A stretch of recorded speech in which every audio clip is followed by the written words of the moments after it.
अस्सलाम वालेकुम, बिस्मिल्लाहिर्रहमानिर्रहीम। Doctor Iram Kulsoom health point के प्लेटफॉर्म से आपके साथ एक बहुत ही अहम क्वेश्चन कि प्रेगनेंसी प्लान करने से पहले कौन कौन से टेस्ट आपके लिए बहुत ज़्यादा ज़रूरी हैं। तो प्रेगनेंसी प्लान करने से पहले आपको अपनी डॉक्टर को ज़रूर विज़िट करना चाहिए। बहुत सारे कपल्स को प्रेगनेंसी करने के बाद जब मिसकैरेजेस या कुछ और मुश्किलात का सामना करना पड़ता है तो हमेशा गायनाकोलॉजिस्ट आपको यही एडवाइस करती है कि आपको पहले से एक विज़िट या अपनी एक आधी काउंसलिंग ज़रूर कर लेनी चाहिए। काउंसलिंग करने से फ़ायदा यकीनन मरीज़ का ही होता है। अब काउंसलिंग करने का फ़ायदा क्या होगा कि कुछ बेसिक्स टेस्ट होते हैं जिसे बेसलाइन टेस्ट कहा जाता है। यकीनन आपकी डॉक्टर आपको वो एडवाइस करती है जिसमें आपका CBC शामिल है ताकि आपका अनीमिया रूल आउट कर लिया जाए। आपके कुछ हार्मोन्स हैं जिसके ऊपर काम करना ज़रूरी है, जैसे कि थायराइड फंक्शन टेस्ट का मालूम होना बहुत ज़रूरी होता है। आपके LH FSH हार्मोन्स का पता होना ज़रूरी होता है। आपकी वायरल स्क्रीनिंग आ जाती है जिसमें कि हेपेटाइटिस B एंड C बहुत अहम है। इसके अलावा HIV जो वायरल स्क्रीनिंग है उसका पता होना चाहिए, वो टेस्ट आपको करवाना चाहिए। साथ ही आपके वैक्सीनेशन का जो रिकॉर्ड है वो हम देखते हैं जिसमें कि रूबेला और टेटनस की वैक्सीनेशन बहुत ज़्यादा अहम है।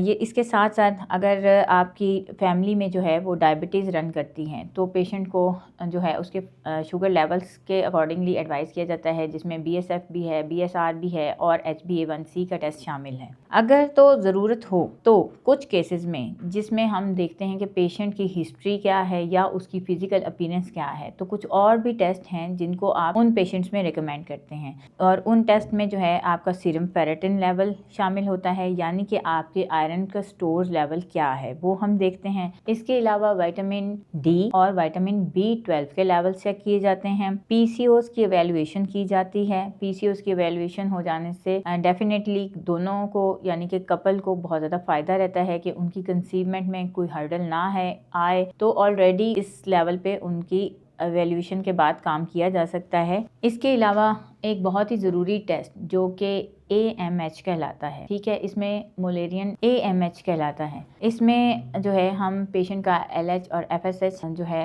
अर्ज चेक करते हैं और ये हर पेशेंट के लिए ज़रूरी नहीं है, ये सिर्फ उन कपल्स के लिए है जिनमें कंसेप्शन या फर्टिलिटी का कोई इशू आ रहा होता है। इसके अलावा आपकी जेनेटिकल जो है एवेल्युएशन की जाती है जिसमें पाकिस्तान में को अगर हम कंसीडर करें तो थैलेसीमिया जो है उसको रूल आउट करना बहुत ज़्यादा ज़रूरी है। साथ ही साथ अब ये चीज़ अपने माइंड में होनी चाहिए कि सिर्फ एक औरत के ही टेस्ट ज़रूरी नहीं हैं। हमेशा कपल को काउंसलिंग के लिए आना चाहिए। जहाँ औरत को कुछ टेस्ट बताए जाते हैं यानी कि फ़ीमेल को कुछ टेस्ट बताए जाएंगे, वहाँ ही साथ ही आपके हस्बैंड के लिए भी कुछ टेस्ट होंगे, उनकी भी एवेल्यूशन बहुत ज़रूरी है जिसमें उनका ब्लड ग्रुप, उनका RH फैक्टर, उनकी वायरल स्क्रीनिंग और वायरल स्क्रीनिंग में हम बात कर चुके हैं कि आपके HIV या फिर hepatitis B and C profile ये बहुत ज़्यादा ज़रूरी हैं।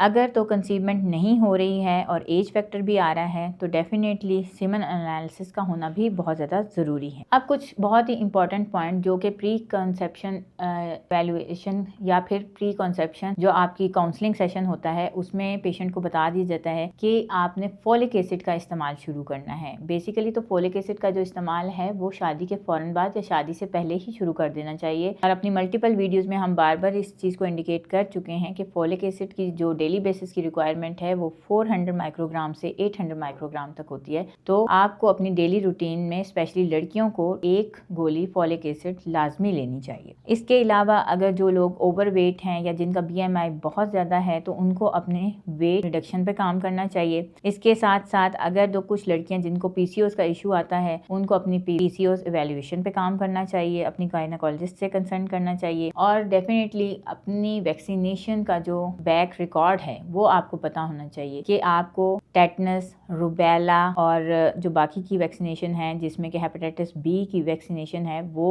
हुई है, उसका शेड्यूल कंप्लीट है या नहीं है और इन केस अगर नहीं है कंप्लीट तो कंसेप्शन से पहले अपनी वैक्सीनेशन ज़रूर कंप्लीट करवा लीजिए। अब ये बात कि कब आपकी डिटेल्ड एवेल्युएशन बहुत ज़्यादा ज़रूरी हो जाती है। कुछ लड़कियां जिनमें शुरू से ही इरेगुलर पीरियड्स का इशू आता है, PCOS का इशू आता है, इसके अलावा अगर उनकी फैमिली में डायबिटीज़ है, थायराइड का इशू आता है, साथ में अगर कुछ लड़कियां जिन्होंने शादी के फ़ौरन बाद कंसीव किया है लेकिन उन्हें बार बार मिसकैरेजेस का सामना करना पड़ता है या फिर वो ख़वातीन जिनकी शादी 35 की एज से अबव में जाकर हुई है या फिर 35 की एज तक उन्होंने कंसीव नहीं किया है तो उनको अपना मुआयना करवाना बहुत ज़्यादा ज़रूरी है। तो उम्मीद करती हूँ कि आपके छोटे छोटे सवालों का जवाब हमारी इस वीडियो में काफ़ी हद तक कवरेज हो गया होगा।